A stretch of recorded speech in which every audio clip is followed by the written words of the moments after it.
ভাইরে, আপনারা এই মহামানবটাকে চিনতে পেরেছেন?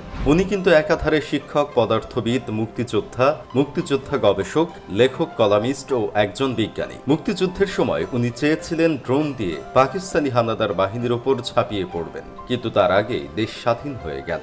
এখন লোকে মানতেই চায় না উনি মুক্তিযোদ্ধা। এটা কি মানা যায়? আপনারাই বলেন।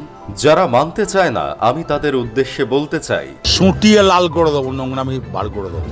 অনেকেই আবার ওনাকে মুক্তিযোদ্ধা না বলে গর্তযোদ্ধা বলে। অবশ্য এটা বলার কারণ ওনার বড় ভাই হুমায়ুন আহমেদ। উনি ওনার কত না অশ্রু জল বয়ে লিখেছিলেন, 16ই ডিসেম্বর ভোর 1971। আমার বুক ধকধক করছে, বাজছে বুকে সুখের মতো ব্যথা। বিশ্বাসই হচ্ছে না আমরা স্বাধীন। এখন আর মাথা উঁচু করে হাঁটতে সমস্যা নেই। নিজের দেশের মাটি দবদবাইয়া হাঁটি। আমি দবদবিয়ে হাঁটার জন্য বের হলাম। প্রথমে খুঁজে বের করতে হবে আমার ছোট ভাইকে, জাফর ইকবালকে। শুনেছি সে যাত্রাবাড়িতে আছে, গর্তে বাস করে। যাত্রাবাড়িতে আমার দূর সম্পর্কের এক মামা বাড়ির পেছনে গর্ত করেছেন। তিনি তার স্ত্রী এবং 2 ছেলে নিয়ে গর্তে বাস করেন।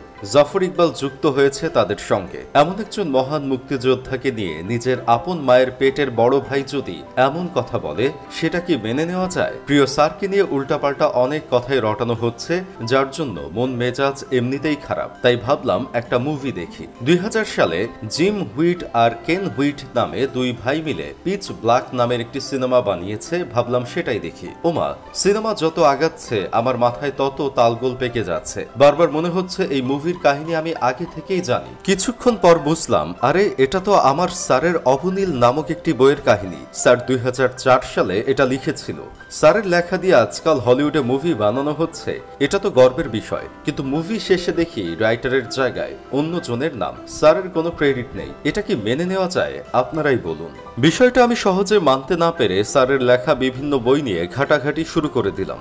ঘাটাঘাটি করার পর আমি যা দেখলাম, শুধু একজন না, হলিউডের অনেক ডিরেক্টর স্যারের সাথে বেইমানি করেছে। স্যার 1999 সালে নিতু তার বন্ধুরা নামক আরেকটি বই লেখেন। স্যারের এই বইটা নকল করে দানি দেভিতো নামে এক ভদ্রলোক ম্যাটিন্ডা নামে এক হলিউডের সিনেমা বানিয়ে ফেলেন 1994 সালে। ছবিটি বাজেটের চেয়ে $65 কোটি বেশি নিজের পকেটে ঢুকিয়েছিল, অথচ স্যারকে 1 টাকাও দিলেন না। একবার চিন্তা করুন মানুষ কত বড় ধোঁকাবাজ।